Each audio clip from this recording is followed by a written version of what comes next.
Bismillahirrahmanirrahim. Assalamu alaikum warahmatullahi wabarakatuh. Alhamdulillah, kwanza tunamshukuru Mwenyezi Mungu na tunamtakia rehema na amani zimfikie kiongozi wa umma huu ambaye sio mwingine ila ni Mtume Muhammad sallallahu alaihi wasallam. Siku nyingine ambao tunamshukuru Mwenyezi Mungu kwa kutujalia tukawa miongoni mwa viumbe ambao wako hai, tunasema alhamdulillah. Pili, tunasema alhamdulillah kwa ajili ya Mwenyezi Mungu kutupa neema Uislamu. Mimi wananiita Salim, sijui wewe anakuitaje? Naitwa Gershon. Gershon. Yes. Asante sana. Gershon, Muislamu Mkristo? Mkristo. Asante. Hebu weka swali ya leo tuisikie Gershon.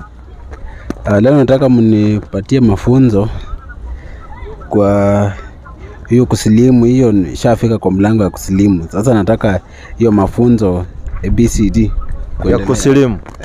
Kusilimu unakuwa unafanya jambo nzuri mno, kwa sababu kisilimu kwanza unasamehewa madhambi yako yote uliyokuwa umeyafanya huko nyuma. Kitabu chako kinaanza kipya. 9:27 kitabu cha Qur'ani. Mwenyezi Mungu anatueleza maadamu mtasilimu basi anawasamehe madhambi yote mliokuwa mnayafanya, kwa sababu mliyafanya wakati wa ujahilia hauko unajua. So karibu sana katika Uislamu. 9:27 Qur'ani. 9:27. Kwenye kitabu kisichokuwa na shaka ndani yake na mwongozo kwa mcha Mwenyezi Mungu. Naam, sura Tauba. Na ni kiboko kwa wale waliomwasi Mwenyezi Mungu. Kabisa.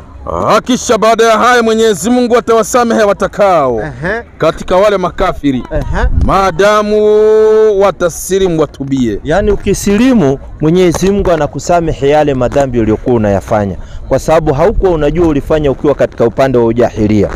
So saa hii ukisilimu kitabu chako kinakuwa ni mpya, kinaanza kuandikwa upya. Na alhamdulillah ukisilimu, kwanza tuko Ramadhani, kuna kheri nyingi. Tunaingia 10 ya mwisho, tuko 10 ya pili, tunaenda kumalizia 10 ya pili. Manake tuko kwa siku ya 18. Unaona Ramadhani bado siku 12 au 11, kwa sababu ikimalizika katika 29 itakuwa siku 11. Tukitimiza 30 itakuwa ni siku 12 tumebakisha. Unaona, ukisilimu Mwenyezi Mungu anakusamehe madhambi yako. Alafu unaanza kusoma pale na kupeleka, kuna mwalimu tena free, haulipishi, unafundishwa alif ba ta tha pole pole mpaka ufahamu. Hadha kitabu pole pole, hakuna mbio. Dhalika kalam pole pole tu. Unaona, unapelekwa pole pole mpaka unafahamu. Yani vitu pole pole, tunasemanga mpola mpola mpaka ufahamu. Tena sio unakuja asubuhi mpaka jioni, hapana. Jioni tu risali moja. Kila siku inafundishwa risali moja kwa watu wazima. Ndio uelewe. Pole pole. Na sasa kama anaweza kuwa niko na hizo tamaa zingine hizo mingi hizo. Tamaa za nini? Kama mfano kama tamaa ya nini? Haya, nilikuwa nataka kuoa. Sasa watu nilikuwa na wasichana kama 5 hivi. Na wote nilikuwa nimeshaeleza wao mambo yao nataka niwaoe. Sasa wewe kwani kwa Ukristo mnaoanga wasichana 5, ulikuwa unataka uoe wasichana 5 ukiwa Mkristo? Sikuwa nataka kuoa wote, ndio nilikuwa nataka. Sasa so ulikuwa unawadanganya tu na wagonganisha huyu? Nilikuwa na wapima nione mwenye atakuwa ako comfortable, ana mwenye ataqualify kuwa bibi kulingana na venye nimempima. Hivi wewe uko na thermometer ya kuwapima hao wanawake? Wewe utapimaje mtu ambaye hujamzaa? Utampima namna gani? Mwanamke ni ajabu sana, mwanamke huwezi mpima. Ni uombe Mungu kwanza upatane na mwanamke mcha Mungu. Utampima namna gani mwanamke? Utampima namna gani? Wewe huwezi kupima binadamu ukajua namna anavokaa na namna anavoishi. Unapata vizuri Binadamu pale mtapokopoana unamuomba Mwenyezi Mungu dua, Mwenyezi Mungu akujalie ndoa yenu iwe ndoa ya kheri. Mpata vizuri Alafu awe ni mwanamke mwenye dini, anaendelea katika mambo ya dini. Lakini wewe binadamu huwezi kumpima mtu huwa anabadilika. Sasa niombe Mwenyezi Mungu asibadilike, awe mtu mzuri, lakini akiwa na dini ni bora zaidi, kwa sababu atakuwa ana dini inamkumbusha. Pata vizuri. Yani wewe ndio ulikuwa unachagua wanawake 5 umeweka pending, unajaribu kupima, uwezi pima. Wewe utapima namna gani? Na sasa kama walikuwa najua sasa wao walikuwa wanajua mahali penye naishi vizuri nakuja kwa nyumba. Na hiyo sasa naweza fanya aje? Wewe sema tu ulikuwa unazini nao. Walikuwa nagonga. Hiyo ndio unasema kupima ati walikuwa wanakuja kwa nyumba. Yaani walikuwa wanakuja kwa nyumba kula chakula ama walikuwa wanakuja kufanya nini kwa nyumba? Okay, nimeuliza wanaweza yani nataka sasa nimeshasilimu. Ukisilimu unaachana nayo, kwa sababu Mwenyezi Mungu amekataza zina 17:32 Qur'ani. hiyo ni zinaa, itakuwa na zinaa inaleta ufukara, umaskini. Hebu angalia wewe uko na wasichana 5. Kila msichana unampatia 1000. Wewe ukipata mshahara yako pale inaisha yote, kwa sababu yote inaenda kwa zinaa. Unaona? Wasichana 5 wewe utawamanage aje hapa Nairobi. Saa yote anakupigia gasi imeisha, unatuma pesa. Huyu mwingine sijui nywele unatuma pesa. Huyu mwingine sijui kucha unatuma pesa. Yaani 5 hata wewe kidume. 5. Inna lillahi wa inna ilaihi rajiun. Sawa, sikiza habari. Kwa jina Mwenyezi Mungu mwingi wa rehema na mwenye kurehemu. 33, angalia tu.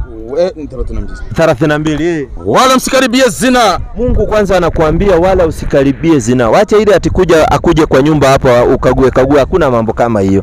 Unakagua kwani ni nguo? Unaambiwa usikaribie zina. Wacha kuzini, kukaribia. Hakika hiyo zina ni uchafu mkubwa. Tena zina ni uchafu. Kwanza ukifanya zina unapata maradhi.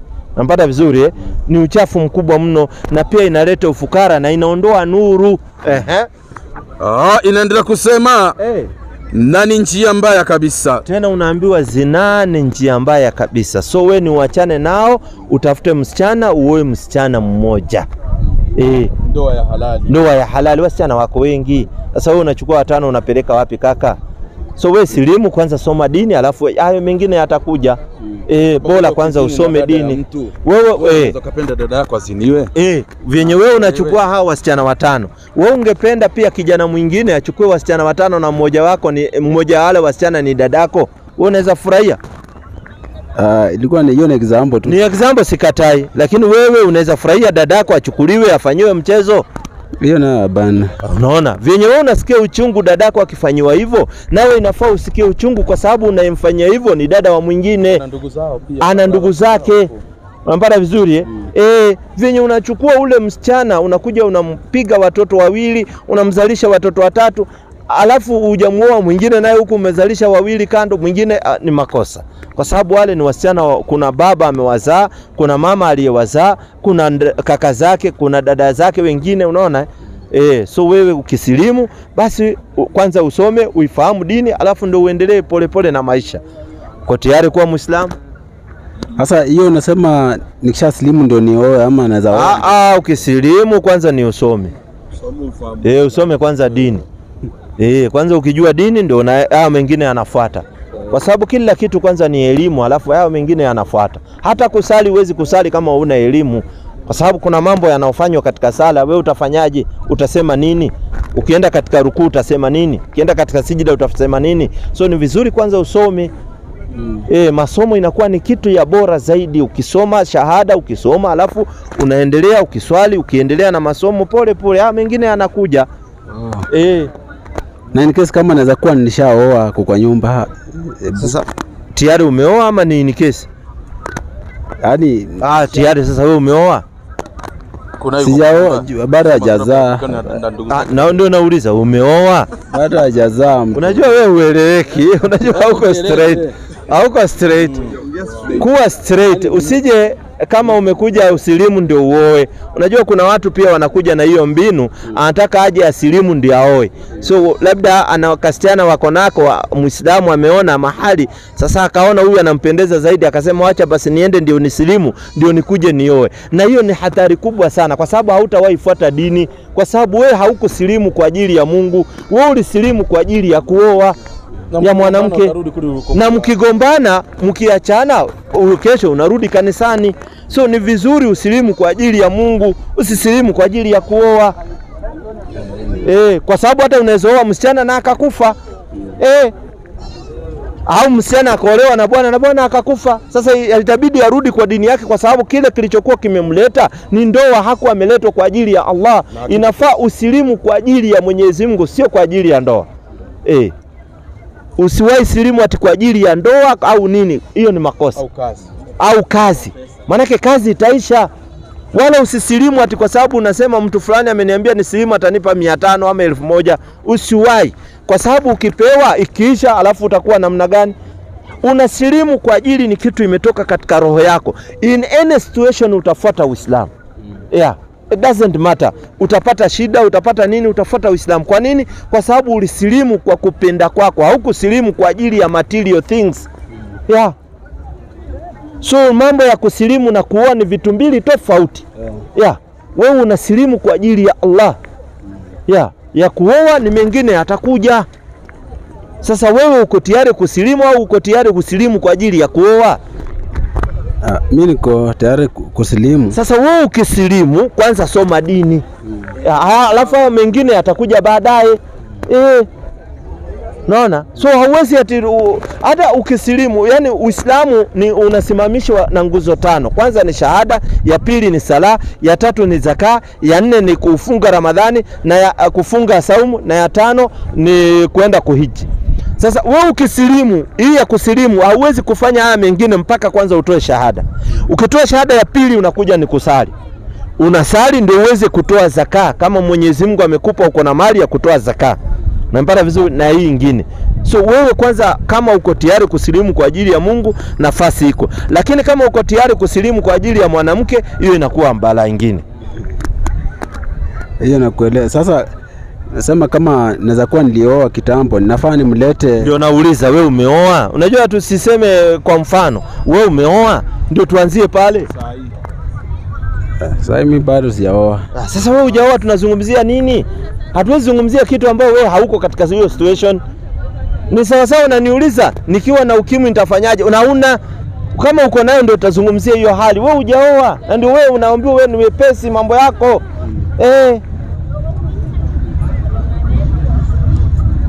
Wewe hujaoa? Ndio nilikuwa nadhani kama umeoa ningekupa sasa the directive yenye utatumia. Unanielewa? Uko na swali lingine ama uko tayari kuwa Muislamu? Kuwa Muislamu ni kwa ajili ya faida yako ya nafsi yako. Unaiokoa nafsi yako na moto wa jahannam. Kuwa Muislamu. Kama uko tayari nafasi iko. Kama hauko tayari ndio hivyo, tunaenda kwa swali nyingine. Uko tayari? Sasa iko sawa. Acha tufanye hivi sasa. Nataka mafunzo kinieleza. Nataka mafunzo kando na hiyo inaitwa upepeo ama inaitwa aje kwa mtandao, najua tukiwa live hivi. Sasa nataka mafunzo tukiwa kwa space kidogo ya muda chache yenye maswali naweza kuuliza kindani kidogo. Kando, yani utaki mahali ya watu wengi wanajua ile maswali unataka kuuliza. Kwani maswali ya siri? Si ndio? Unajua Uislamu hakuna asili, tunatangaza kila kitu wazi wazi. Sasa kuna siri hapo unaficha ficha au? Asante. Kama kuna siri hakuna shida. Basi inshallah tunakuheshimu. Basi tulia. Basi inshallah utauliza kwa siri, hakuna shida. Mimi wananiita Salim Ngugi wa Nyoike. Sijui wewe anakuitaje? Mimi kwa majina naitwa Cyrus Mengo. Cyrus, wacha tumie hiyo Cyrus. Cyrus Muislamu, Mkristo? Mimi Mkristo. Mkristo Cyrus. Swali gani ungependa kuuliza Waislamu? Swali ningependa kuuliza Waislamu, kuna mahali mnatambua ubatizo kweli? Sisi Waislamu hatutambui ubatizo kwa sababu sisi hatubatizwi. Sisi tunafanya kitu inaitwa shahada. So ubatizo kwetu sisi hatubatizwi. Hilo ndio swali ambalo nilikuwa nawauliza tu. Sina maswali mengi leo. Hebu nielezee hiyo mambo umesema huwa mnafanya vipi? Hiyo ni shahada. Unasema shahadu an la ilaha illa Allah wa ashhadu anna Muhammadu Rasulullah. Yani unasema nimekubali kwa moyo ya kwamba hapana mola apasai kuabudiwa kwa haki isipokuwa Mwenyezi Mungu mmoja peke yake ambaye anaitwa Allah, na nimekubali kwa moyo na kutamka kwa ulimi ya kwamba Muhammad ni mtume wa Mwenyezi Mungu. Yani unatoa ndio inaitwa shahada. Kwa sababu mambo ya hiyo unasema ya kubatizwa tunayahofia mno. Hebu nipe implemento hapo tumfunze kidogo. Tumfunze hiyo ya kubatizwa tunaihofia mno, manake ilikuwa na nikiangalia vizuri katika Biblia ni uzao wa Ibrahimu. Mbona basi tuwezi fuata hizo lineage? Paka hata Musa mwenyewe tunaona alibatiza watu. Hiyo utatupatia mahali Ibrahimu alibatiza na Ibrahimu alibatizwa. Hoja kwanza nimalize kwa hiyo ubatizo alafu utatupatia. Unajua tumekuja kujifunza, sijauliza Musa. Umesema sisi ni uzao wa Ibrahimu. Mimi nataka unionyeshe mahali Ibrahimu alibatiza watu na yeye akabatizwa. Na ubatizo ni amri ya ngapi utatupatia? Nifungulie 3 kitabu cha Mathayo 3:6. Manake tunahofia, na nataka umuonyeshe hii mambo ya ubatizo tunaihofia mno. Ibada ya kutosa mwilini ya kutosa mwili majini. Hiyo ibada ya kutosha mwili majini, watu wanapelekwa kwa maji wanatolewa. Ni mfano wa utakaso. Yaani wanasema ni mfano wa utakaso.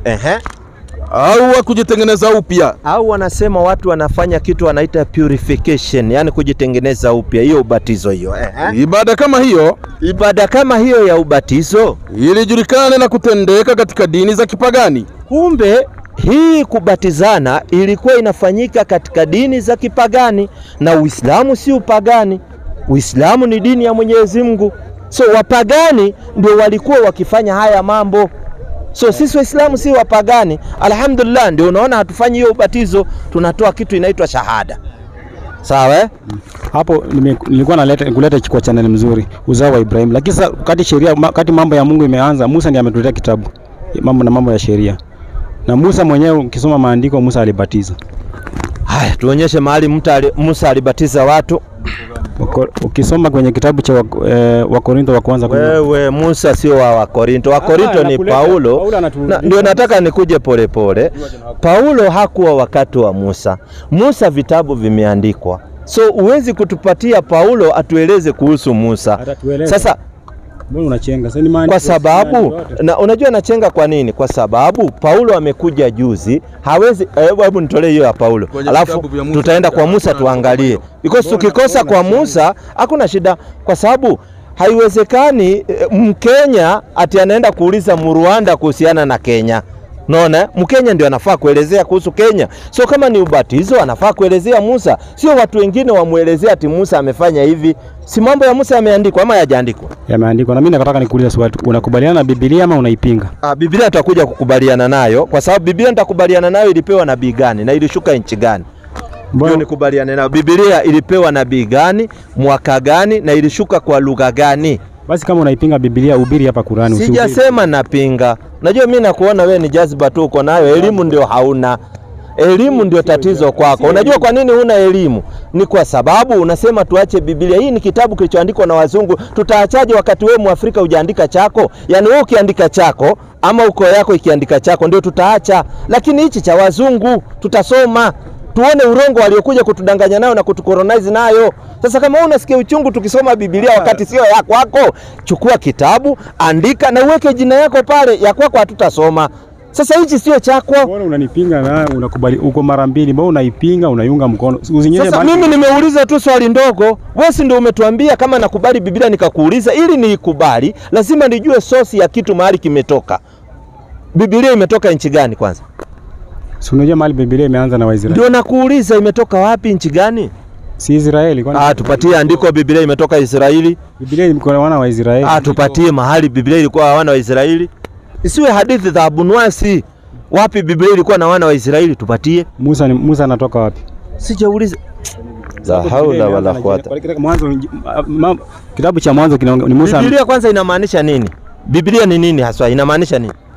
Mimi nimekuambia tukisoma katika chapter pale, Musa ndiye ameanza mambo ya uumbaji akatuleta kwa hii maandiko. Mbona wakati nakwambia ndio kaona Waisraeli, mbona unanipinga? Kwa sababu hujanipa ushahidi. Unajua mimi sio kama tunahitaji wale wajinga, unakuja tu naambia mtu kitu bila evidence. Hata ukienda kotini, jaji lazima akwambie proof. Lete proof. Sasa wewe unaniambia Biblia imeanza na wana wa Israeli. Hakuna andiko uko nayo, hakuna evidence. You don't have any historical evidence. Sasa utaniambiaje mimi nikubali hivyo hivyo kaka? Hii ni mambo ya Mungu kaka. Kama huwezi kustahimili, inaonekana masomo yako kidogo yako chini. Biblia inatokana na neno la Kigiriki inaitwa Biblos, maana yake mkusanyiko wa vitabu. Tuna kitabu ambayo ya Biblia iko na vitabu 66, tuna nyingine iko na vitabu 78 na kuna nyingine iko na vitabu 99. Ni watu walikaa chini wakatengeneza story. Na nyingine 73. Because kitabu ya Mungu huwezi punguza wala kuongeza. So these people walikaa chini wakapiga nini yao. Mwingine akasema acha yetu tuweke na vitabu 78, mwingine akasema acha tuweke na 66. So kitabu ya Mungu huwezi punguza wala kuongeza. So hii ni kitabu watu walikalia chini. Haijulikani kwanza iliandikwa ya kwanza na lugha gani. Maana hakuna nabii alipatiwa Biblia. Nabii walipatiwa Taurati, Zaburi na Injili na Qur'ani. Hii ingine ndio unaona katika Biblia ni historical, wanapeana story za watu. Ukienda katika wimbo ulio bora, hata siwezi soma mbele ya watu. Wimbo ulio bora inasema nini yako hii imesimama vizuri, ni ya kutongozana. Huwezi hata somea watu wimo ulio bora. Uelewa, unaelewa vibaya. Ndio nataka nielewe vizuri. Na ndio naona unaenda ukirukaruka. Siruki. Na tunarudi hapa kwa ubatizo. Wapi Musa alibatiza watu? Paulo anatueleza katika kitabu cha Wakorintho wa kwanza nadhani 11. 11 ngapi? Hebu tusome tusikie mahali Musa alibatiza watu. 11 ngapi? Wakorintho ngapi? Wakorintho wa kwanza amesema sijui 11 ngapi ati nani alibatiza watu? Alibatiza kwa jina la nani kwanza? Hebu tufungulie 11 ngapi kaka? Hebu fungua hapo. Si ndio hiyo amefungua 11 ngapi sasa? Ndio hiyo. Hebu mpatie hiyo Biblia afanye research. Akipata tu alete. Unajua sisi hapa tunanga jazba. Kwa tunaenda pole pole. Mpatie hiyo implemento afanye nayo research. Pumzikia hapa. Muondokee hapo nafasi tu. Nitakupa hiyo maandiko. Kuna shida, wewe utanipa kaa hapo. Hivyo unatuletea ubatizo wewe unadhani haya. Wanasema ati ataongezwa dhambi ya damu ya mtenda dhambi. Wanakuita nani? Anaitwa Leonard. Leonard, asante sana. Naona kama ninakuonanga mara kwa mara. Leonard, wewe Muislamu Kristo? Mimi ni Mkristo. Mkristo? Wa kweli? Wa kweli. Kabisa? Hebu weka swali tulisikie. Mimi swali yangu tu ni fupi. Hizi sheria ziko kwa Biblia pia ziko kwa Qur'an? Sheria kama gani? Unajua kuna hizi za Mungu, hizi zenye Musa alipatiwa pia ziko kwa Qur'an? Sijapata sheria kama hizo msururu hivyo, lakini sheria kwa mfano gani na gani alipewa Musa? Kama hizi za kwanza alisema sheria ya kwanza inasema usiabudu Mungu mwingine kama mimi, pia usiabudu Mungu mwingine kama tuende pole pole. Qur'ani 17:22. Usiabudu Mungu mwingine isipokuwa Mungu tu. Sikiza 17:22.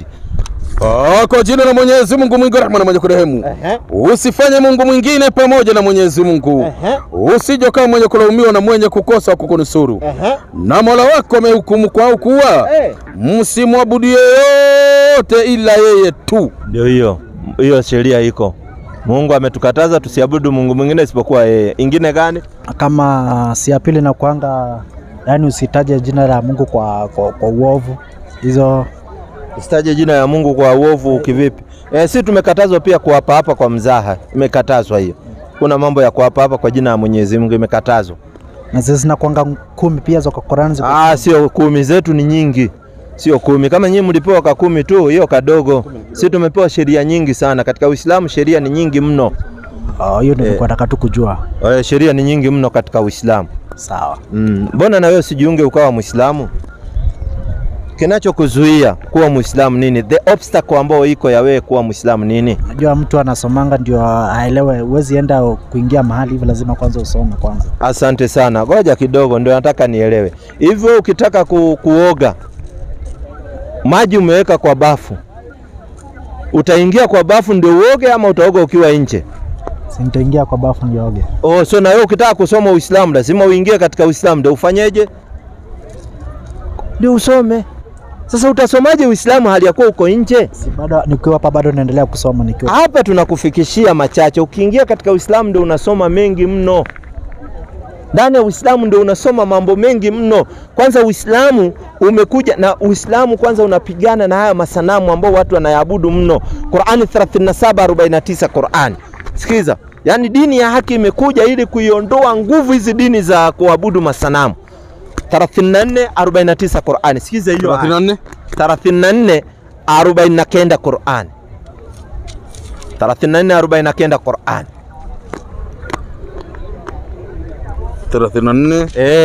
34:49 Qur'ani. Mwenyezi Mungu anasema kwa jina la Mwenyezi Mungu mwingi wa rehema na mwenye kurehemu. Sema dini ya haki imekuja na ile dini ya uongo ya masanamu haitaleta mapya tena. Unasikia? Dini ya haki imekuja na ile dini ya uongo ya zamani ya masanamu hayana mapya. Kwa sababu masanamu haina jambo jipya ambao wanaweza kuja nayo, lakini dini ya haki alhamdulillah ambao Mungu anatuambia ni dini ya Uislamu. Ndio dini ya haki. Sasa wewe kinachokuzuia unang'ang'ania mle kwingine ni nini? Wewe unashiriki kanisa gani? Mimi ni Mkristo na nashiriki tu hapa Juda hapa. Juda? Kanisa inaitwa Juda? Inaitwa St. Jude. St. Jude. Katoliki. Na ndio hii masanamu tunaambiwa hii dini za masanamu hazina mapya. Ni yale yale tu. So inafaa uondoke huko kwa masanamu mapema, usije ukachomwa na Mwenyezi Mungu, kwa sababu ukifa katika hiyo hali utachomwa na Mungu. Lakini ukibadilika, alhamdulillah, Mungu atakuongoza na kuingize katika janna. Tena peponi sio sehemu ya mchezo. 34 37 hiyo. Hapo 37. Peponi ndio mbinguni. Peponi sio mbinguni. Pepo iko juu ya bingu. Unaitwa paradise hiyo. Bingu zitaondoka kama moshi. Sasa hapa mbinguni wewe ukienda si utateremka? Na ndio ukaona wale wa Kristo wa Jehovah Witness wakasema hawaendi mbinguni, wanagawana hapa maproti hapa duniani. Yaani imani yao. Kama yuko mmoja hapa anaweza kuja akakonfirm. Wao wanasema hamna mahali ya kwenda, wakifufuka ni hapa duniani, kila mtu anakatiwa 50 by 100 yake, anatulia hapa duniani. Watu wa Jehovah Witness.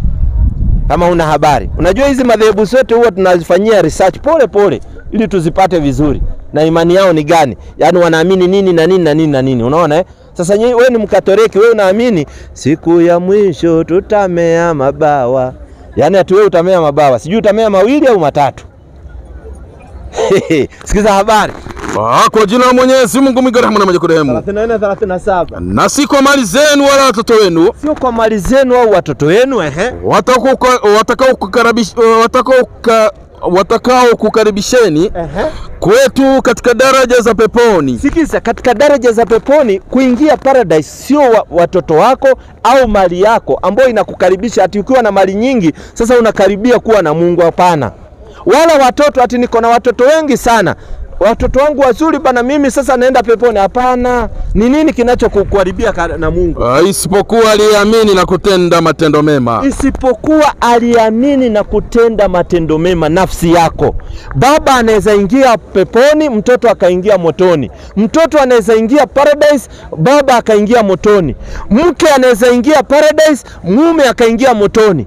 Mume anaweza ingia paradise, mke akaingia motoni kwa sababu ya amal ulioifanya. Hiyo ndio Mungu anatambua. Nini uliyofanya wewe? Uliamini na ukafanya nini? Kila nafsi itaulizwa kwa yale iliyoyachuma. Para vizuri wataingia wapi tena hao peponi? Basi hao watapata ujira mkubwa kabisa kwa yale waliyotenda. Na watakuwa salama katika magorofa ya peponi. Yaani tena kule watakuwa katika magorofa ya peponi. Sioni ati peponi hamna magorofa, mnayo. Yaani watu wanapewa na Mwenyezi Mungu, yamewekwa tayari. Yaani ukifanya vitendo vizuri, tena janna zenyewe unaambiwa paradise ziko tofauti. Maana kuna watu wanafanya vitendo vikubwa mno kuliko wengine. Sasa wanaingia katika janna ambayo ziko hali ya juu. Para vizuri Na motoni pia uko na daraja. Motoni sio motoni tu. Hapana, moto uko na daraja zake. Kuna moto ambao uko na daraja hii, kuna moto ambao wa daraja hii, wote wanaunguzwa humo. Si wanasema tu watu watachotumeka tu hiyo moto tu mmoja. Kama moto iko na daraja. Tunaenda kwa shetani, si ni utaenda. Hakuna kwenda kwa shetani. Aliyekwambia moto ni wa shetani nani? Unajua nyinyi wa Kristo huwa mna maneno mengine ati utakaoenda kwa moto wa shetani. Aliyekwambia moto ni wa shetani ni nani? Moto ni wa Mungu. Hakuna kitu cha shetani. Moto ni ya Mungu, paradise ni ya Mungu. Shetani pia atatiwa motoni. Si ati moto ni ya shetani, ati wanachora ati shetani, ati ni mtu mweusi, ati ako na mkia na ako na zinaitwaje hizi horns? Pembe. Ati ako na kijiko, ati anachukua watu akiweka. Nani anakuambia? Yeye ati ako na fork anaweka watu motoni. Yeye shetani pia atawekwa motoni. Kwa sababu moto ni wa Mwenyezi Mungu. Ibilisi ana chake. Ataenda kuadhibiwa wakati huo. Anaenda kuadhibiwa motoni huyo ibilisi mwenyewe. Atakayopelekwa kwa shetani. Hakuna kwa shetani, kote ni kwa Mungu. Peponi ni kwa Mwenyezi Mungu, motoni ni kwa Mwenyezi Mungu. Hapo na hapo umechanganya motoni. Si wanasema watu wataenda motoni kwa shetani. Sasa hao wanaosema wataenda motoni kwa shetani ni watu ambao hawaelewi. Ndio nakueleza leo, moto ni wa Mwenyezi Mungu na atakayeadhibu watu motoni ni Mwenyezi Mungu, na ndio naambiwa motoni walinzi wake ni malaika. Tena amewaweka Mwenyezi Mungu. Tena hawacheki. Ati mnadanganywa ati motoni ni kwa shetani. Lazima ataadhibiwa kwa makosa. Shetani kwanza hana chake. Yeye anaadhibiwa kwa makosa yake ya kumwasi Mwenyezi Mungu. Kwanza yeye alifanya kibri ya kukotaa kumsujudia Adam, lakini alipoulizwa badala yeye aseme amri imetumwa kwa malaika, yeye alisema mimi ni bora kuliko huyu. Kibri kwa kizungu anaita pride. Si ndio hiyo pride? Pride yani kujiona wewe ni ndio hiyo. So karibu katika Uislamu. Nafasi iko yako. Sawa sawa. Tayari kidole ndio unakuwa ama bado? Wacha nita make decision. Haya. Anita Samuel. Samuel, Muislamu, Mkristo Samuel? Mkristo. Mkristo. Asante. Hebu wekelea swali nisikie ya leo ambayo inakusumbua mno kuhusu Waislamu. Nyinyi hamwamini kama Yesu ni Mungu? Sisi hatuamini kama Yesu ni Mungu. 4:171 Qur'ani. Yesu sio Mungu, hapana. Yesu ni mtume wa Mwenyezi Mungu. Sio Mungu. Mungu hawi mwanaume. Tulia, ndio tunaenda polepole tu. Yesu alikuwa ni mwanaume, kataili siku ya 8. Sasa Mungu atatailishwa na nani? Kwanza nani huyo ataona uchi ya Mungu? Sikiza habari 4:171. Kwa jina la Mwenyezi Mungu mwingi wa rehema na mwenye kurehemu. Enyi watu wa kitabu. Enyi watu wa kitabu. Msipindukie mipaka katika dini yenu. Wala msije mkapindukia mipaka katika dini yenu. Wala msiseme juu ya Mwenyezi Mungu ile iliyo kweli. Usije ukasema juu ya Mwenyezi Mungu isipokuwa maneno ya ukweli. Masihi Isa bin Maryam, Yesu mtoto wa Mariamu, ni mtume wa Mwenyezi Mungu. Ni mtume wa Mwenyezi Mungu, sio Mungu. Yeye ni mtume wa Mwenyezi Mungu. Na ni kiumbe aliyeumbwa kwa tamko lake Mwenyezi Mungu alilompelekea Maryam. Na ni kiumbe, is a creature, aliyeumbwa kwa tamko lake Mwenyezi Mungu alilompelekea Maryam. Na ni roho iliyotoka kwake Mwenyezi Mungu kama roho nyingine. Na ni roho iliyotoka kwake Mwenyezi Mungu kama roho nyingine. Roho yako pia imetoka kwake Mwenyezi Mungu. Roho zote zimetoka kwa Mwenyezi Mungu. Wala msiseme, inaenda kusema basi muaminini Mwenyezi Mungu na mitume yake. Basi muaminini Mwenyezi Mungu na mitume wake. Wala msiseme watatu. Wala msije mkasema mambo ya utatu, ati Mungu ni watatu kama sambusa. Ni makosa kama kona ya sambusa. Mungu ni mmoja peke yake. Kul huwa Allahu ahad. Mungu ni mmoja peke yake, ndio tunaambiwa tuseme hiyo. Yesu ni mtume wa Mwenyezi Mungu na ni mtoto wa Maryam. Na ni kiumbe aliyeumbwa na Mwenyezi Mungu kwa tamko tu. Mwenyezi Mungu anasema kun fayakun. Hiyo ndio kauli ya Mwenyezi Mungu anapotaka kuumba jambo. Na tukija kwa Biblia 8:21 kitabu cha Yohana. Sikiza habari. Yesu sio Mungu bali. Tena Mungu atakuja awe ni Myahudi. Sikiza habari. 8:40 kitabu cha Yohana. Yesu sio Mungu. Yohana kwenye kuandika nasema. Na umuonyeshe ndio aone na macho yake, asije tena akasema Yesu Mungu tena. Anapata dhambi kubwa mno kuliko Ibilisi. Wale Ibilisi hajaisema Yesu Mungu. Ibilisi mwenyewe anajua Yesu si Mungu. Anasema lakini sasa. Tulia, shetani mwenyewe anajua kuna Mungu na kuna Yesu na kuna Muhammad. Shetani anawajua ni manabii na anajua kuna Mungu. Sikiza habari nasemaje? Lakini sasa mnatafuta kuniua mimi mtu. Yesu anasema lakini sasa mnatafuta kuniua mimi mtu. Ambaye nimewaambia iliyo kweli. Ambaye nimewaambia iliyo kweli. Niliyoisikia kwa Mungu. Niliyoisikia kwa Mungu. Yesu anasema amesikia maneno kwa Mungu. Yeye anasema mimi sio Mungu. Hapana. Mimi nimesikia maneno kwa Mungu. Mimi ni mtu. Yesu ndiye anasema mwenyewe. Lakini sasa mnatafuta kuniua mimi mtu ambao nawaambia iliyo kweli niliyoyasikia kwa Mungu. Maana yake anasikia kwa Mungu. Unajua alisema hivyo kwa nini? Maana alikuwa na mwili wa mtu, lakini ndani yake yeye alikuanga Mungu. So ndani yake alikuwa ni Mungu Alikuja akuwe na mwili wa mtu ili muamini. Maana angetoka mbinguni akiwa kama malaika akuje ashuke chini, watu wangemwamini, wangesema ni shetani ama wamuogope. Nataka niende polepole. Hivi Yesu sasa yuko wapi? Yesu yuko mbinguni. Akiwa nani sasa, kwa sababu amerudi huko alikuwa? Ameketi kuume kwa Mungu Baba. Ataketije kuume kwa Mungu wakati yeye ni Mungu? Hebu nifunze hiyo. Si umetuambia alikuwa Mungu akakuja akachukua mwili wa binadamu? Katika utatu wa Roho Mtakatifu. Kuna Mungu Baba, Mungu Mwana na Mungu Roho Mtakatifu. So wewe unaamini kuna Mungu watatu? Wewe unaamini kuna Mungu watatu Ni mmoja lakini ni watatu. Si ndio hiyo sasa, si ni watatu? Mungu Roho, Mungu Mwana na Mungu Baba. So wewe unaamini Mungu ni watatu in short? Yesu Mungu watatu au Mungu mmoja? 12:28 kitabu cha Marko. Acha tusikie Yesu kama anatuambia Mungu watatu. Sio umetuambia Mungu watatu kama kona ya sambusa. Yaani kuna Mungu Baba. Yesu anasema Mungu ni watatu. Yesu yeye mwenyewe anasema Mungu watatu. Hakuna aendaye kwa Baba bila kupita kwa Mwana. Hiyo ni mambo ingine nitakuja. Kwanza tumalize hii ya Mungu kama ni watatu kama nini. Hebu sikia inasemaje? Na mmoja wapo waandishi akafika. Mmoja wa waandishi alifika kwa Yesu. Akasikia akisemezana naye. Akasikia wanazungumza na Yesu. Akatambua kuwa amewajibu vyema. Akatambua ya kuwa Yesu anajibu watu maswali vizuri. Yesu alikuwa akiulizwa akijibu vizuri. Akamuuliza. Akaulizwa Yesu swali. Katika amri zote ni ipi ile ya kwanza? Akaulizwa wewe Yesu, katika amri zote ni ipi ambayo ni amri ya kwanza? Yesu akamjibu, ya kwanza ndiyo hii, sikia Israeli, Bwana Mungu wetu ni Bwana mmoja. Ala, kumbe Yesu alipoulizwa Mungu ni wangapi, alijibu Mungu ni ngapi? Mmoja. Na wewe umetuambia ni wangapi?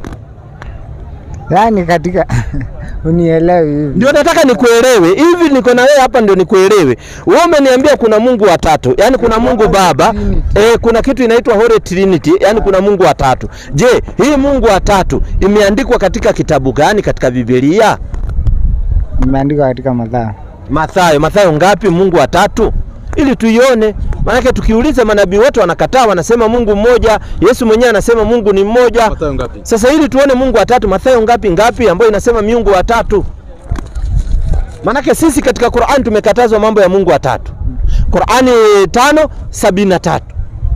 Mambo ya utatu hatari bana. Wewe ukisema Mungu watatu ni hatari hiyo. Unaenda motoni. Sikiza. 5:73 Qur'an. Kwa jina la Mwenyezi Mungu mwingi wa rehema na mwenye kurehemu. Na kwa hakika wamekufuru wale waliosema Mwenyezi Mungu ni mmoja katika wale waungu watatu. Tena tunaambiwa wamekufuru wale waliosema Mungu ni mmoja katika waungu watatu. Venye wewe unaniambia Holy Trinity, sijui Third Trinity, sijui Holy Trinity. Yeye ndio watatu wao. Wanasema ati Mungu ndio watatu wao. Hali hakuna Mungu ila Mwenyezi Mungu mmoja tu peke yake. Unasikia, hakuna Mungu mwingine isipokuwa Mungu ni mmoja peke yake. Lao kungelikuwa Mungu wawili. Wacha hao unasema watatu. Mungu wawili. Mmoja angesema hapana, wanawake wamebeba mimba sana, wacha wanaume wabebe mimba. Huyu mwingine aseme ndio, wacha wanaume wabebe mimba, lakini wabebe kwa mgongo sio kwa tumbo. Watapigana, wataanguka humu. Inchi yenyewe haiwezi tawaliwa na marais wawili. Vita itatokea. Swali la rani kuuliza. Lete. Wewe mwenyewe si uko na mwili na uko na roho? Si uko nayo? Si uko nazo? Mimi niko nayo. Na ziko ndani yako? Na ni vitu viwili. Katika kitu kimoja. Nimekujibu swali yako sasa. Hujanijibu kwa sababu Mungu sio binadamu. 23:19 kitabu cha Mahesabu. Mungu sio binadamu. Binadamu ndio ameumbwa hivyo, kwa sababu mimi ni binadamu nimeumbwa hivyo. Sasa huwezi kuchukua Mungu kamlete kwa mimi binadamu wakati Mungu sio binadamu. Na kwa nini Yesu? Sasa Mungu, ngoja ndio nataka nikuonyeshe. Mungu sio binadamu. 23:9 Hesabu. 23. Muonyeshe hapa na uangalie vizuri. 23:9 kitabu ni cha Hesabu. Yeye analeta mfano wa binadamu na Mungu. Mimi niko na nywele, utasema Mungu ana nywele? Wewe huwezi weka mfano wa binadamu na Mungu, hapana, kwa sababu huwezi fananisha Mungu na chochote. 23:19. 23:19. Hesabu. Tuende 19:23. Hai?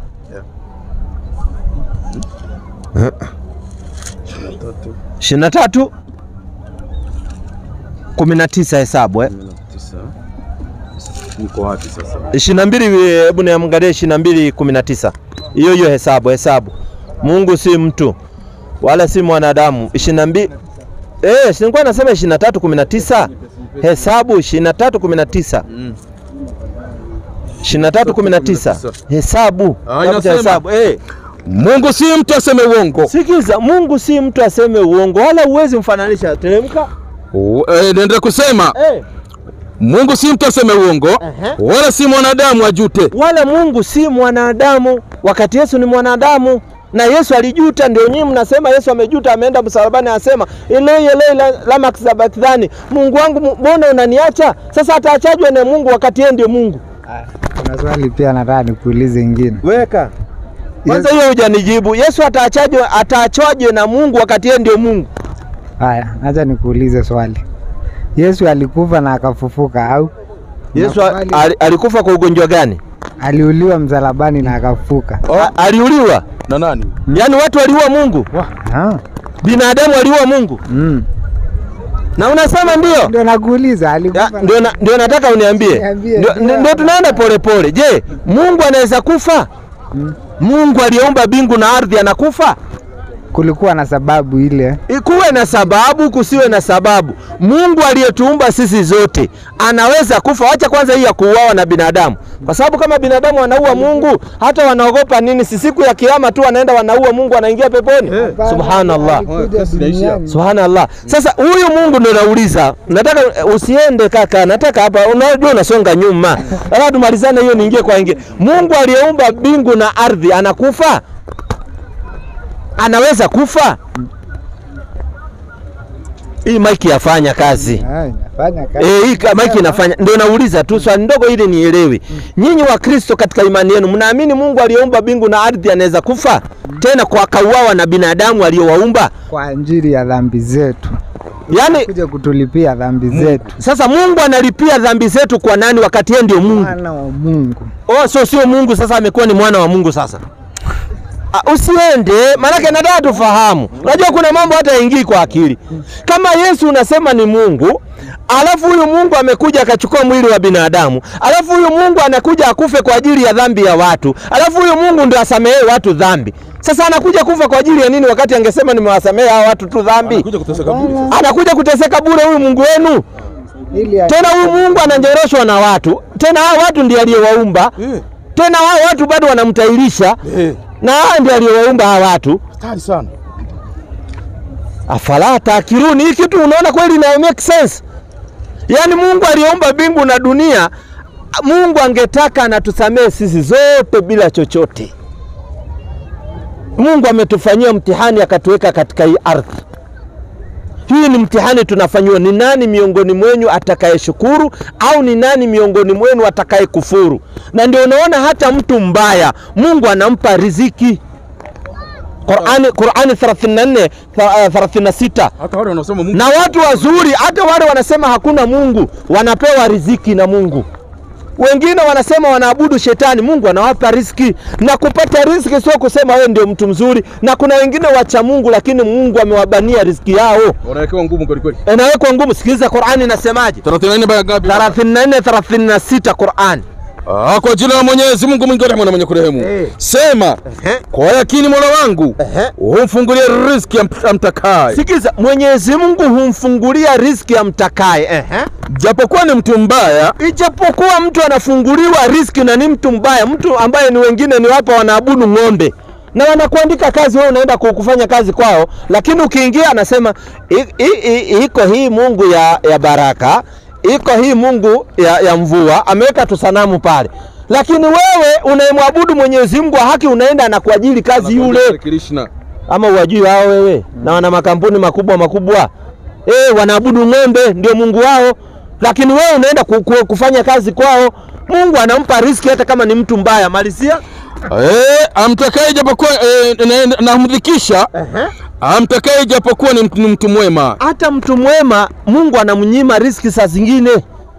So kupewa riziki haikujulisha ati huyu ndio mtu mzuri au mbaya, hapana. Mungu anafanya anavyotaka. So sisi tumekuja duniani kufanywa mtihani na Mungu. Si ati Mungu amekuja ati akakuja tukachapa Mungu, tukaua Mungu juu ya dhambi zetu, alafu huyo Mungu tena atusamee dhambi. Hai.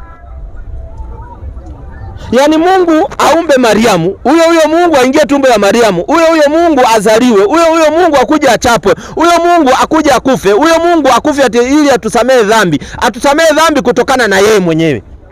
Kwa sababu hakuna Mungu mwingine, si Mungu ni mmoja. Na angemungu shetani tu bila kabali tumalize. Sasa si angemaliza basi na shetani kama shetani ndiye analeta dhambi?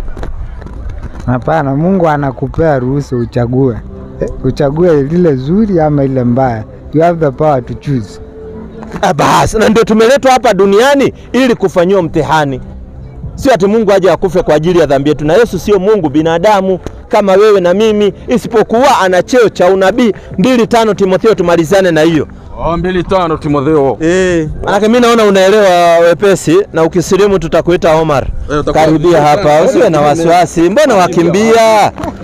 Yani wewe kusilimu, yani uogopa sana mno kusilimu. 2:5 Timotheo baba. 2:5. Yesu binadamu, sikiza vizuri. 2:5 Timotheo. Timotheo wa kwanza. Kwa sababu Mungu ni mmoja. Kwa sababu wanakueleza Mungu ni mmoja. Na mpatanishi kati ya Mungu na binadamu na wanadamu ni mmoja. Mwanadamu. Mwanadamu Kristo Yesu. Yesu binadamu, sio Mungu.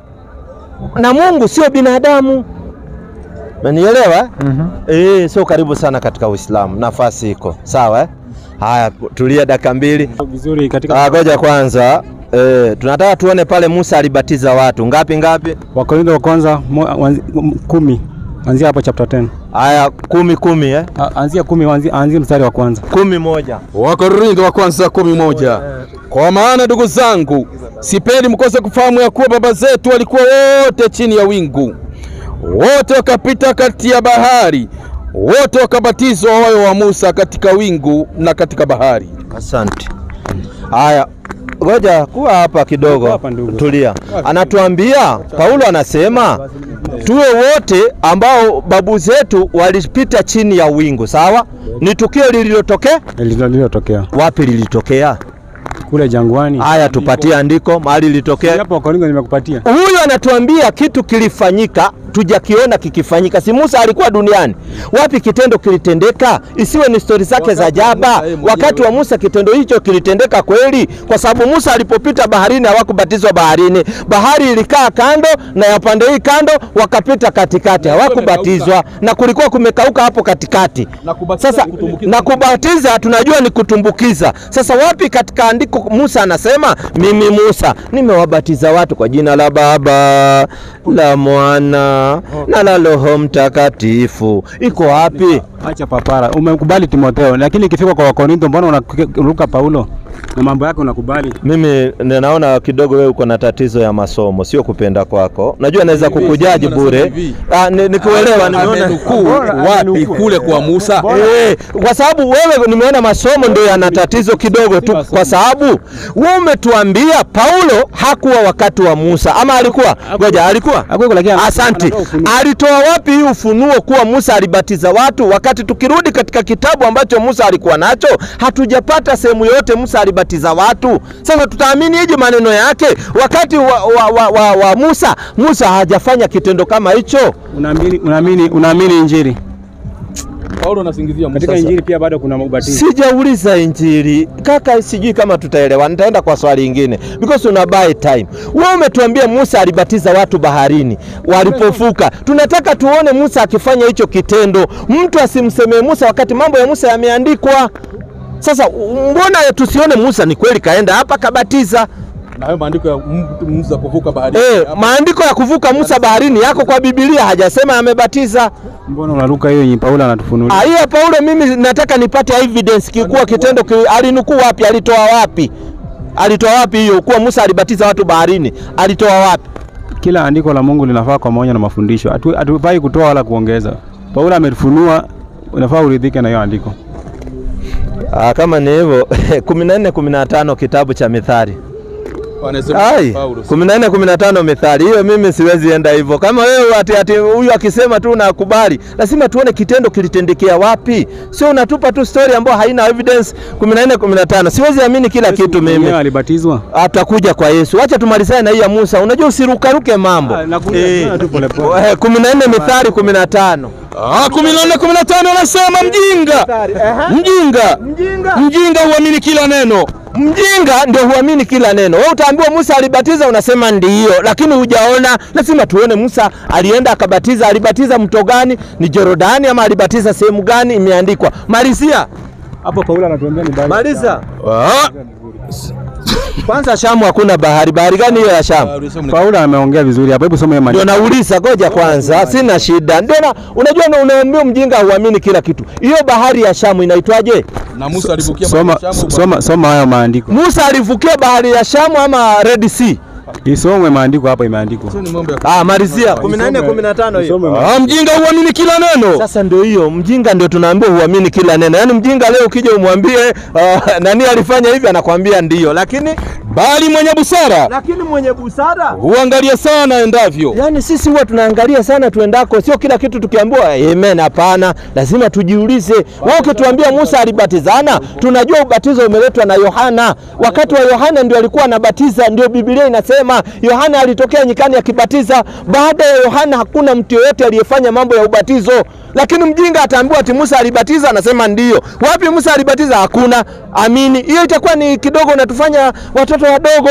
Lazima tuende, sisi ni watu kidogo alhamdulillah. Tuliingia hata kama ni class 1, class 2. Kisha Mungu akatujalia tukaingia madarasa. So tunajua sana, uwezi kuja ukatupeleka mbumbumbu. Hapana. Ubatizo tunajua ulikuja na Yohana. Wakati wa Yohana ndio ametokea nyikani akibatiza. Hakuna kitu kingine ilitokea baina ya hapo kulingana na Biblia. Wewe unatuambia Musa alibatiza, tunakuuliza alibatizia wapi? Unatuambia ati bahari ya Shamu. Wakati Musa amepita hapa Red Sea, kwa sababu Musa ametoa wana wa Israeli hapa Misri, akaruka, hii inaitwa Red Sea, akaruka hivi akaingia pande ya nini? Kaka bana, hata kama nikudanganya ni mchana. Lakini maandiko ya uongo hiyo. Mbona unapinga mtume Paulo? Kwa sababu anatuwadanganya kuwa Shamu kuna bahari hakuna. Hebu Timotheo wa kwanza 4:17. Sawa. Ni sawa kuelewa. Karibu brother. Karibu brother. Sawa kuelewa. Sasa huyo ni kitu tunadanganyana, tunabai time bure. Musa ametoka hapa Misri, chukua hata map, akavuka inaitwa Red Sea mpaka saa hii akaruka. Na ukiruka Misri, ukiwa Misri unaona mpaka Israeli. Ukiwa katika hizi height za Misri zinaitwa milima hii ya Misri, kwa hapo unaona Israeli yote. Amevuka hapo akaingia Misri. Sasa bahari ya Shamu hiyo ni wapi na iko nchi gani? Lazima utuambie kitu inaingia kwa akili. Bahari ya Shamu iko wapi? Malizia haya maandiko vizuri. Paulo anatuelezea vizuri. Soma haya maandiko paka chini ukimalizia. Awacha tuseme mara ya mwisho. Hatuwezi endelea tena mahali ambao hatupati elimu. Haya. 11 soma tumalizie. 11. Kwa maana ndugu zangu, sipeni mkose kufahamu ya kuwa baba zetu walikuwa wote chini ya wingu. Tulia sasa. Wapi ambao Musa walikuwa chini ya wingu? Si unaelewa, unajua kwa wingu la. Wapi andiko Musa alikuwa chini ya wingu?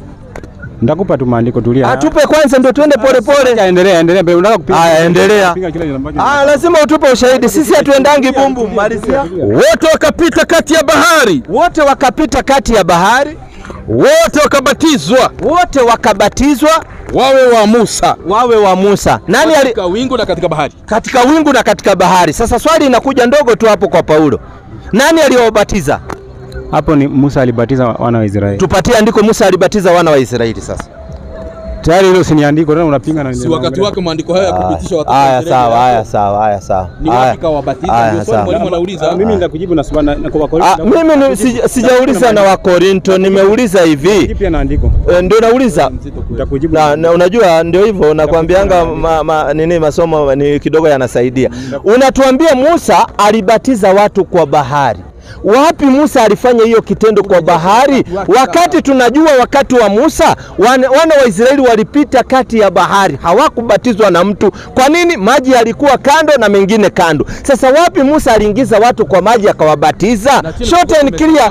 Na chini kulikuwa kukavu, alafu maji yako pande hii na mengine yako pande hii. Sasa wapi tulisoma katika vitabu vya Musa ati Musa alipofika pande hii alianza kuwabatisha watu kuingiza kwa maji? Imeandikwa kwa kitabu gani? Ukisema ubatizo mwenyewe, ubatizo maana yake ni kutokosa kitu ndani ya maji. Biblia inasema katika kitabu cha Timotheo wa kwanza 4, wa pili 4, inasema kila andiko la Mungu linafaa kwa moja na mafundisho. So usipoe mtu wa kupinga kila andiko. Mimi nikuuliza, nimeuliza kwa sababu nisiwe mjinga. Methali amesema mjinga huamini kila neno. So mjinga akiambiwa Musa alibatiza anakubali. Mjinga akiambiwa Ibrahimu alibatiza anakubali. Lakini mwenye busara atauliza Ibrahimu akubatiza. Na ndio ukweli Ibrahimu akubatiza. Lakini mjinga ataamini Ibrahimu alibatiza. Ubatizo umekuja juzi. Pole sana. Haya, karibu brother. Kaka wanakuitaje? Otieno. Otieno, lakini kuwafunza Wakristo inakuwa ngumu. Unajua mimi nimekuwa Mkristo kwa muda kabla sijasilimu, lakini sijaifunzwa na mwalimu yoyote katika Ukristo ati Musa alikuwa akibatiza watu. Wewe ulisikia hiyo Musa alikuwa anabatiza watu katika Ukristo? Hiyo vile walipita katika hiyo bahari ni ishara ya ubatizo. Oh, lakini hawakubatizwa ile kuingizwa kwa maji. Ndio Basi muelezee huyu basi. hiyo ilikuwa ishara ya Huyu ni Mkristo na ako na mafuta pia. Anakuambia hiyo mambo yako ni jaba. Haina. Unaona? Anakuambia ile ni ishara si ubatizo. Unampinga. Lakini tulia. Haya, wachana naye, tuache mambo yake. Lete swali yako. Wachana naye. Ni chenye amewasomea ni kitabu cha Paulo. Na kila andiko kwa Biblia limehakikishwa. Na unaona hii Biblia si mambo yote yaliyotendeka yamenakiliwa. So hayakuandikwa mengine. Kuna mengine hayakuandikwa. So hata kusema ingeandikwa zote hata mahali pa kuiweka hiyo Biblia pangekosekana. Ingekuwa pamekosekana. So tuamini yale mitume walisema na yale manabii pia walisema. Si ndio brother? Tutakuja huko kwa brother. Swali yako ni gani uko nayo? Sasa mimi swali niko nayo. Niko na maswali 3. Ambayo dakika 20 ndio imebaki. Maswali 3 lete moja. Kwa leo utaleta moja. Alafu kesho uje mapema. Kesho tuko hapa alhamdulillah. Pia utaleta. Maana siku hizi naona watu wanaelewa kaka anaelewa pale anatulia. Ni kusilimu tu. Kanzu nitaleta isipokuwa huyu kaka ndio tu anabaki. Lakini umeona shida yake sio kubwa. Shida yake tutatibu tu polepole. Suna ameacha ni kijana mzuri ni kutibu tu polepole. Alafu tukimpeleka markaz atakuwa mzuri. Weka swali hiyo moja. Swali langu la kwanza. Weka swali ya kwanza. Ni nyinyi Waislamu. Sisi Waislamu Yeah. Kwa nini mnakubaliana na mnakubali Yohana kama nabii wenu? Yohana, hakuna nabii alikuwa anaitwa Yohana. Yohana ni fake. Yohana ni fake. Ule nabii ambao sisi tunamkubali anaitwa nabii Yahya. Sio Yohana. Yohana ni jina feki. Nabii ambaye tunayemkubali anaitwa nabii Yahya aliyezaliwa na Zakaria. Qur'ani 3:37. Tunakubali nabii Yahya bana. Kwa jina la Mwenyezi Mungu mwingi wa rehema na mwenye kurehemu. Basi Mola wake akampokea ile mtoto kwa kauli njema. 30 ngapi hiyo? 37 mwalimu wangu. 30. Tuanzie juu. Usianze juu sana juu ya muda. Nataka 39. 39. Pale Zakaria 38. Pale Zakaria akamuomba Mola wake akasema. Pale Zakaria akamuomba Mola wake akasema. Mola wangu. Nipe kutoka kwako mtoto mwema. Nipe kutoka kwako mtoto mwema. Wewe ndio usikie maombi ya wanaokuomba. Asante. Mara malaika wakamlingania hali yake amesimama kiswali chumbani. Kwamba Mwenyezi Mungu anakupa habari njema za kuwa utamzaa mtoto muite Yahya. Utamzaa mtoto umuite Yahya. Sio Yohana. Bana. Yohana mambo mengine watu wamekuja kuwekelea. Huyu anaitwa Yahya, nabii Yahya. Babake anaitwa Zakaria. Sasa kama babake ni Zakaria, basi yeye ndio John the Baptist. Huyu Yahya tujaambiwa kuna mahali alibatiza, lakini lete swali tu. Kuna mahali alibatiza? Hapana, hajabatiza. Maana ubatizo tumeambiwa ni desturi ya wapagani, na huyu Yahya alikuwa ni Muislamu. Kana Muslim kabisa, alikuwa ni Muislamu. Hakuwa katika wala hakuwa katika washirikina, lakini wale washirikina ndio walikuwa wanabatiza. Washirikina ndio walikuwa wanabatiza. Yaani maana yake wapagani, washirikina hao ni wapagani. Lete implemento tumalizie na hiyo andiko, kumbe hakuiona. Ubatizo ulikuwa ni wapagani, na ndio unaona mpaka leo ubatizo hujai kubaliana na Wakristo. Wakristo wengine kama Katoliki wanakunyunyusia maji. Kuna wengine wanaweka bendera, unapita chini ya bendera. Wanaitwaje? Ni Wakristo mnawajua wale wanapita chini ya bendera. Wanaitwaje? Wengine wasupu. Na Rejo Maria ama ni nani? Wanawekanga bendera wanapita. Na kuna wengine wanabatizwa wanaweka moto, unapita pale katikati ya moto. Wewe hawajai kubaliana. Katoliki wanakuwekea tu maji hapa kwa kichwa. Wengine wanakuingiza huko ndani wanakajaribu kucommit suicide. Kwa sababu ukiingizwa kwa maji unakosa oxygen. Sikiza 3:6 baba. Hiyo ni kujaribu kuua mtu baba. Yaani wewe unaingiza mtu kwa maji, hata mtu akifa utastakiwa na mada. Sikiza habari. Wengine yao inakuwa ni kuua watu. Kwanza kuna mmoja alifanyiwa hivyo hapa Tana River, nasikia mchungaji mpaka sasa yako kamiti. Alienda akachukua mtu Tana River na kumbe mchungaji hajui, akapeleka mara ya kwanza kwa jina la baba akachomoa. Kumbe mamba ni kitu inaitwa crocodile. Ako ngambo ile akaona kuna mtu anacheza na chakula. Na mamba huwa akiingia kwa maji anaenda kama risasi kama hamna habari.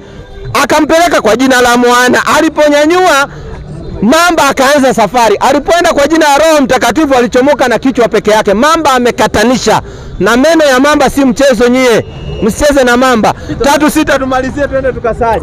Inasema ibada ya kutosa mwilini majini. Ibada ya kutosa mwili majini ni mfano wa utakaso. Mfano wa utakaso au kujitengeneza upya. Au ni ibada ya kujitengeneza upya, watu wanasema ni purification.